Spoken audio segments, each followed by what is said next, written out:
విద్యార్థులుగా విద్యార్థులుగా మీరు ఎదుర్కొంటున్న ప్రధానమైన సమస్య ఏమిటి? ఎవరైనా ఒక్క నిలబడి చెప్పండి. విద్యార్థులుగా మీరు ఎదుర్కొంటున్న సమస్య. 100కి 90 మంది బాబు మా వినమా, 100కి 90 మందిని మీ సమస్య ఏంటంటే, సార్ చదువుతుంటే గుర్తుండడం లేదు, చదువుతున్నాను గుర్తుండడం లేదు, బాగా చదివి వెళ్ళాను పరీక్ష హాల్లో మర్చిపోయాను, పరీక్ష హాల్లో నుంచి బయటకు వచ్చాను మళ్ళీ గుర్తొచ్చింది అది ఆ పాయింట్ అంటాం. సో మెమరీ టెక్నిక్స్ గురించి మీకు ఒక అరగంట సేపు నేను మీకు ఎక్స్ప్లెయిన్ చేయబోతున్నాను. పవర్ పాయింట్ రెడీ చేసుకునే లోపు ఈలోపు ఒక్కొక్క స్కూల్ నుంచి ఒక స్టూడెంట్ ఇక్కడికి వస్తే వాళ్ళకి మంచి బహుమతి కూడా ఇస్తాయి. ఇందాక వచ్చినట్టు సారు ఒక స్టూడెంట్ నుంచి సార్ లైట్ లాపేసి.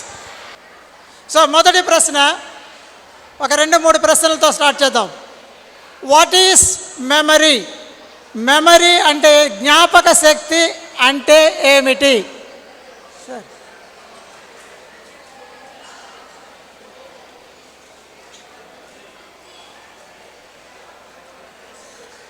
జ్ఞాపక శక్తి అంటే ఏమిటి? అమ్మా ఇక్కడ ఉన్నారు కదా మీరు, ఇంకొక మైక్ ఇవ్వండి సార్. జ్ఞాపక శక్తి అంటే ఏమిటి?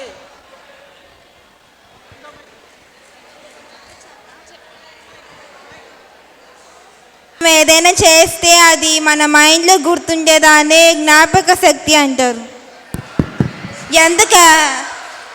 మనం ఏదైనా చేస్తే అది మన మైండ్లో గుర్తుండిపోతే అది జ్ఞాపక శక్తి. మా నెక్స్ట్ నువ్వు చెప్పు, జ్ఞాపక శక్తి అంటే ఏమిటి? వినమ్మా.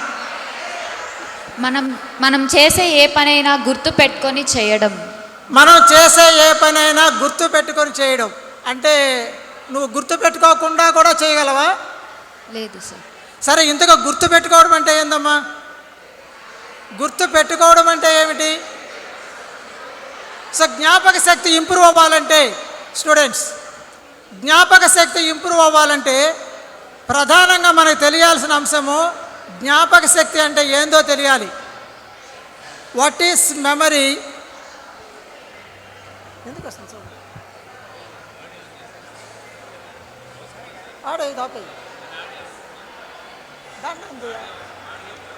పిన్ తీసేయండి. జ్ఞాపక శక్తి అంటే ఏందో తెలియాలి. తెలిస్తే అది జ్ఞాపక శక్తి, మన మైండ్ ఎలా పనిచేస్తుంది, జ్ఞాపక శక్తి అనే ప్రక్రియ ఎలా పనిచేస్తుంది అనే విషయం తెలిస్తే మనము జ్ఞాపక శక్తిని ఇంప్రూవ్ చేసుకోవచ్చు. సో జ్ఞాపక శక్తి అంటే ఏందో ఒకసారి చూడండి. జ్ఞాపక శక్తి అంటే ఇంగ్లీష్లో చెప్తే ఇట్ ఈస్ ద ఎబిలిటీ. ఎందుకు సార్ ఇట్లా వస్తుంది?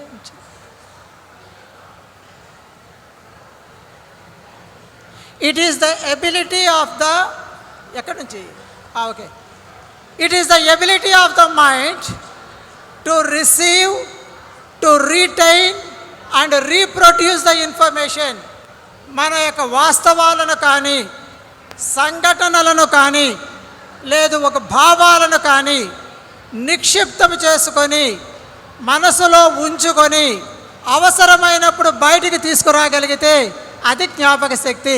అంతేనమ్మా? జ్ఞాపక శక్తి అంటే అంతేనా? నిజమేనా? సో జ్ఞాపక శక్తి అంటే అర్థమైందంటే ఈ జ్ఞాపక శక్తిలో 3 ప్రధానమైన భాగాలు ఉంటాయి. ఆ 3 ఏమిటి చూడితే ఏమనుకున్నా చెప్పండి. ఒకటి మన మెదడులోకి వెళ్ళాలి, రెండవది మన మెదడులో ఉండాలి, మూడవది మనం అనుకున్నప్పుడు అది బయటికి రావాలి. మీకు మంచి ఒక టెస్ట్ పెడతా. నెల్లూరు నుండి మీ యొక్క వయసు 15-20 సంవత్సరాలంటే మీరు నెల్లూరులో 20 సంవత్సరాలు ఉన్నారు కదా, 15 సంవత్సరాలు ఉన్నారు. మన పెద్దవాళ్ళు అయితే ఇంకా ఎక్కువ సంవత్సరాలు ఉన్నారు. మీకు మంచి ప్రశ్న ఏంటంటే, నెల్లూరు గాంధీ బొమ్మ సెంటర్ నుంచి వచ్చారా మీరు? గాంధీ బొమ్మ సెంటర్ నుంచి వచ్చారా? సరే, గాంధీ బొమ్మ, నెల్లూరు గాంధీ బొమ్మ మా ఏ వైపుకు తిరిగి ఉంది? గాంధీ బొమ్మ ఉంది కదా, చూసావా నువ్వు? చూసావా? గాంధీ గారు ఆ పక్క తిరిగారా, ఈ పక్క తిరిగి ఉన్నారా? పెట్టుకో చెప్పు. ముందు వైపు. ముందు వైపా? అంటే పెన్నా నది వైపు తిరిగి ఉన్నారా గాంధీ గారు? లేదు, గాంధీ గారు మద్రాసు వైపు తిరిగి ఉన్నారా? గాంధీ బొమ్మ సెంటర్, గాంధీ బొమ్మ. నేనైతే నెల్లూరులో 1979 నుంచి ఉన్నాను. అంటే సుమారుగా 48 సంవత్సరాలు నెల్లూరులో ఉన్నాను కదా. గాంధీ గారు ఏ పక్క తిరిగి ఉన్నారనే విషయము నాకు మొన్నటి వరకు తెలియదు. నేను మీకు సెషన్ తీసుకోవాలనుకున్నప్పుడు పోయి చూసి గుర్తుపెట్టుకొని వచ్చా. సార్ కృష్ణమోహన్ సార్, మీకేమైనా గుర్తుందా గాంధీ గారు ఏ వైపు తిరిగి ఉన్నారో? గుర్తు లేదు. చాలామందికి గుర్తులేదు 100కి. ఇంకొక చిన్న ప్రశ్న అమ్మాయిలు, ఇంకొక ప్రశ్న మనకి నీకు చెప్తున్నా. ఉదయం చొక్కా గుండెలు వేసుకుంది నువ్వేనా? చొక్కాకి గుండెలు వేసుకుంది నువ్వేనా? నిజంగా నువ్వేనా? వేరే వాళ్ళు ఎవరైనా వేస్తారా? ఎన్ని గుండీలు వేసుకున్నావు? చొక్కాకి ఎన్ని గుండీలు వేసావు? 6? షూర్? 5 అంట, 6 కాదు 6. ఈ 2 ఉదాహరణలు. ఇంకొక ఉదాహరణ కూడా చెప్తాను. మనకి రైల్వే ట్రాక్ దగ్గర గార్డ్ ఉంటాడు కదా, గార్డ్ రైల్వే ట్రాక్ దగ్గర ఒక వాచ్మెన్ లాగా ఉంటారు, గేట్ మ్యాన్. ఆయన దగ్గర 2 జెండాలు ఉంటాయి. కుడి చేతిలో ఏ జెండా ఉంటుంది, ఎడమ చేతిలో ఏ జెండా ఉంటుంది? You are wrong. ఎంతమందికి గుర్తుంది క్లియర్గా? చెప్పమ్మా, మీకు ఎవరికైనా గుర్తుందా? చెప్పమ్మా. Left side red, left side red, right side green. Right side green. కరెక్టా? డౌట్ఫుల్లా? నిజంగా చెప్తున్నాను, అది కరెక్ట్ కాదు. రైట్ సైడ్ ఎప్పుడు కూడా రెడ్ ఫ్లాగ్ ఉంటుంది, లెఫ్ట్లోనే గ్రీన్ ఉంటుంది. అది కూడా నేను నా యొక్క సహజమైన జ్ఞానంతో గుర్తుపెట్టుకోవాలా, మీకు చెప్పాల్సి వస్తుంది కాబట్టి చూసి చెప్తున్నా. ఇక్కడ పాయింట్ ఏంటంటే, విద్యార్థులుగా మన యొక్క జ్ఞాపక శక్తి ఎందుకు తగ్గుతుంది అంటే, చాలాసార్లు ఆ సమాచారం మెదడులోకి వెళ్ళలేదు. నెల్లూరులో నేను 48 సంవత్సరాల నుంచి ఉన్నాను.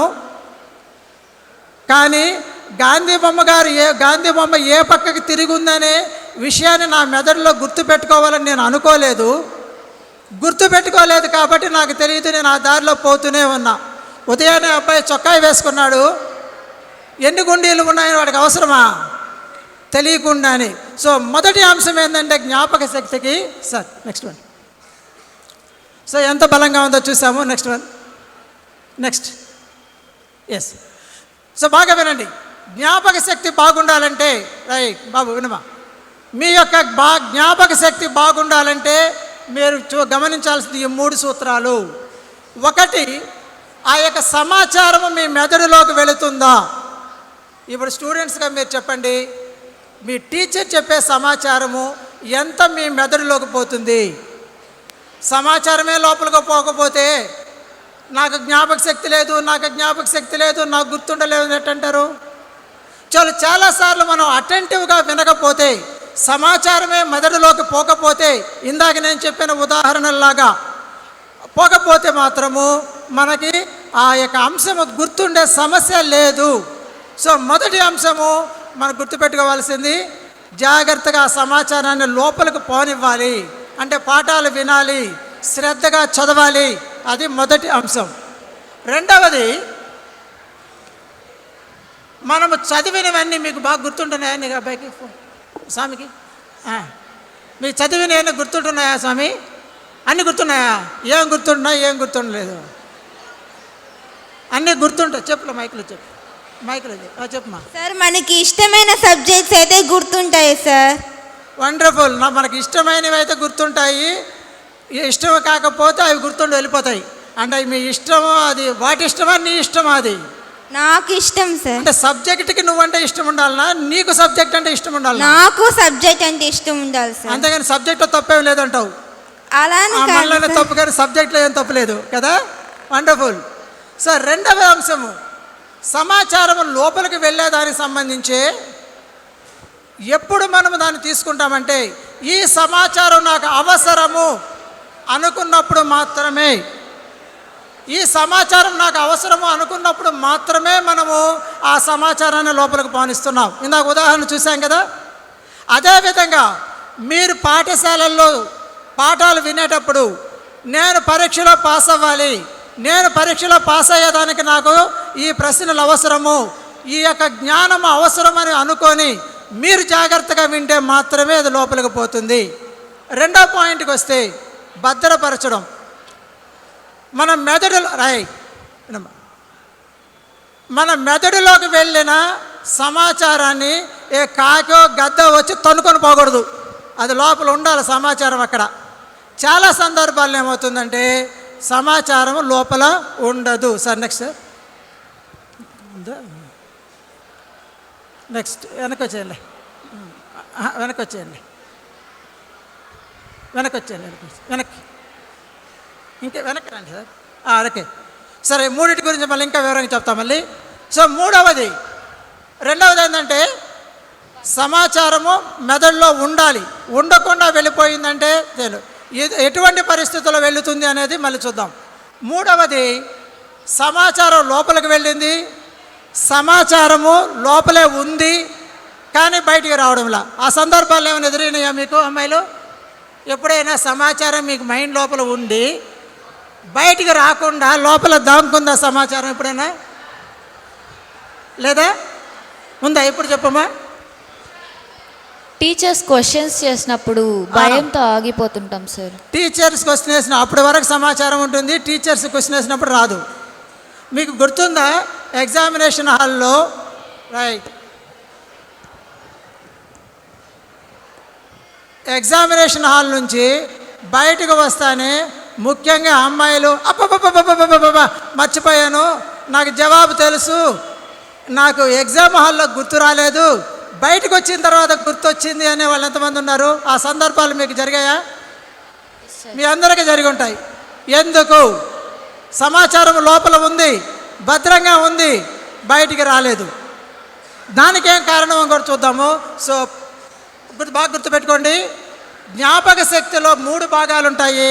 సమాచారం లోపలికి వెళ్ళడము, సమాచారం లోపల భద్రంగా ఉండడము, మూడవది అవసరమైనప్పుడు ఆ సమాచారం బయటికి రావడం. నెక్స్ట్ సార్, ఈ యొక్క మెమరీకి సంబంధించిన సార్ అది పనిచేస్తుంది అనుకోండి.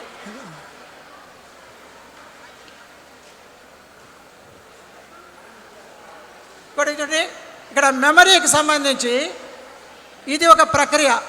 ఫస్ట్ మనకి సెన్సరీ మెమరీ ఉంటుంది.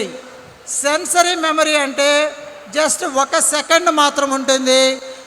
If you paid no attention it is lost. ఎటువంటి మెమరీ అంటే ఇది? మీరు సైకిల్లో పోతూ ఉన్నారు, ఎదురుగా ఒక వ్యక్తి వచ్చాడు. వచ్చినప్పుడు ఆ అబ్బాయి అతను గుర్తుంటాడా? మీకు గుర్తుంటాడా? ఆ 1 క్షణం గుర్తుంటాడు, మరుక్షణం అసలు గుర్తుండదు. అక్కడ ఏదో జరుగుతుంది, నాకు తెలుసు, లోపలికి పోలేదు, ఆ క్షణంలో it is last. So it is called the sensory memory. రెండవది సెన్సరీ మెమరీ దాటిన తర్వాత షార్ట్ టర్మ్ మెమరీ అనేది ఉంటుంది. అంటే మనసులోకి వెళ్ళిన తర్వాత అది భద్రంగా ఉండదు. ఏం చేయాలి దాన్ని అంటే లోపల భద్రపరచాలి. దాన్ని ఏమంటామంటే మనము మెయింటెనెన్స్ రిహార్స్ అంటాం. అంటే ఇక్కడ రిహార్సల్ జరుగుతుంది. అంటే మనకు పాఠాలు చెప్పేటప్పుడు మీరు క్లాసులో పాఠం వినిన తర్వాత ఇంటికి వచ్చిన తర్వాత మళ్ళీ చదవండి మీరు అంటారు. ఇంకొకసారి చదివితే గుర్తుంటుంది. నోట్స్ రాయండి, టేబుల్స్ వేయండి, కాన్సెప్ట్ మ్యాప్ వేయండి. ఇవన్నీ ఎందుకంటే ఆ వచ్చిన సమాచారము లోపలికి పోయి ఒక అరల్లో, మన కొత్త బట్టలు కొంటే అరల్లో మనం ఎటు దాచిపెడతాం, ఆ అరల్లో దాచిపెట్టిన విధంగా ఆ యొక్క సమాచారం లోపల మనము భద్రపరచాలి. అది షార్ట్ టర్మ్. ఈ షార్ట్ టర్మ్లో ఉన్న మెమరీ కూడా మళ్ళీ లాంగ్ టర్మ్ మెమరీలోకి వెళ్ళాలంటే రిపిటేషన్ చేయాలి. రిపిటేషన్ చేస్తే మాత్రమే అది గుర్తుంటుంది. లేకపోతే ఆ రిపిటేషన్ లేకపోతే ఆ మెమరీ అనేది లాంగ్ టర్మ్ నుంచి మళ్ళీ వెళ్ళిపోతుంది. సో ఈ 3 అంశాల మీద మనం శ్రద్ధ వహించాలి. Next one. Yes sir, next.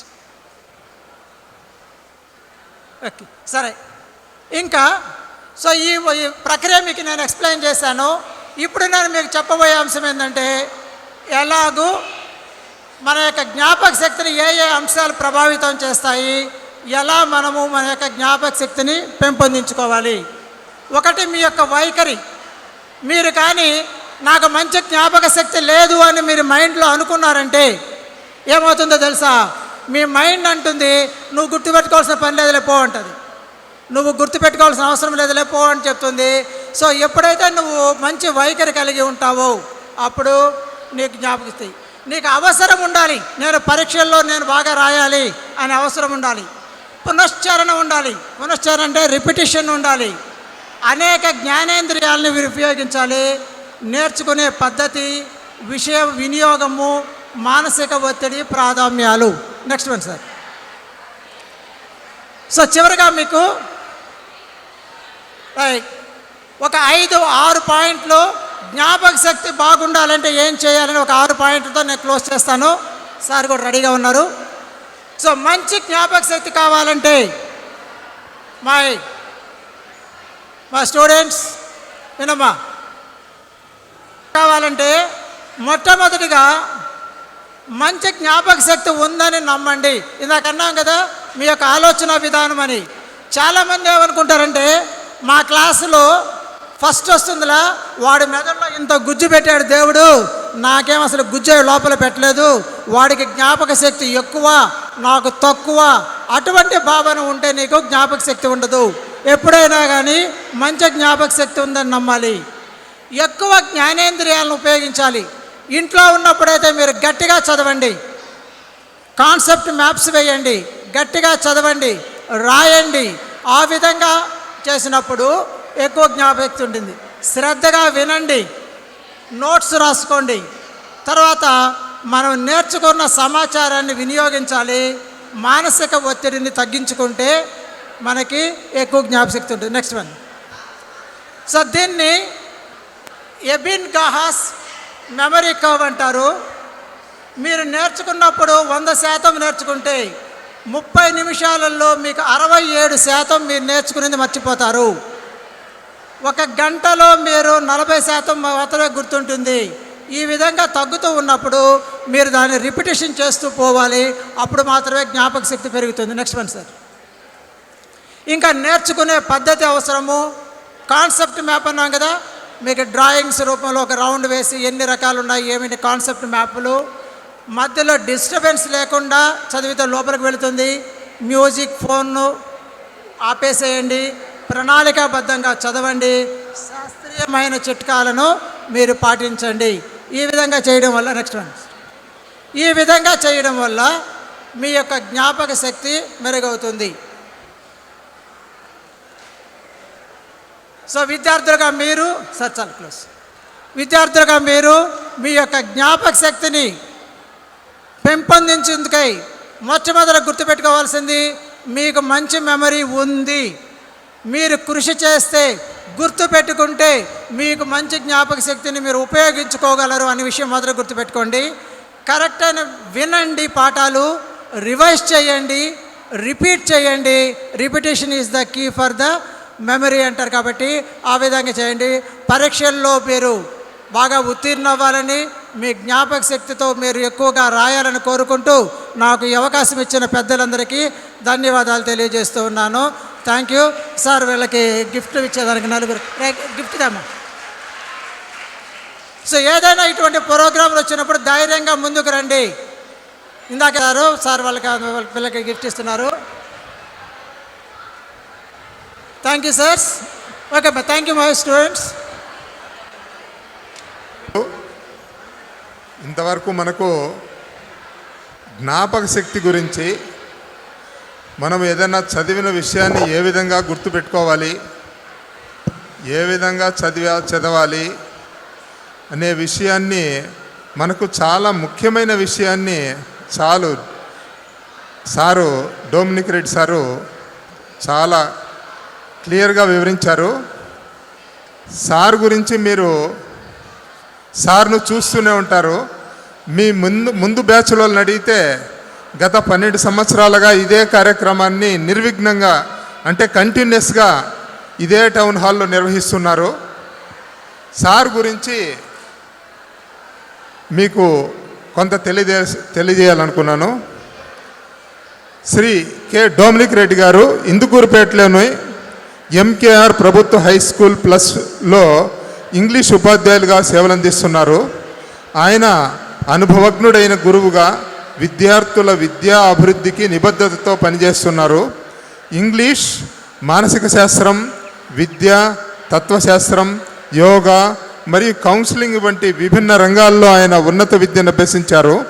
విద్యారంగంలో ఆయన చేసిన విశేష సేవలకు గాను 2025లో రాష్ట్ర ఉత్తమ ఉపాధ్యాయ అవార్డుతో పాటు అనేక జిల్లా స్థాయి పురస్కారాలు పొందారు.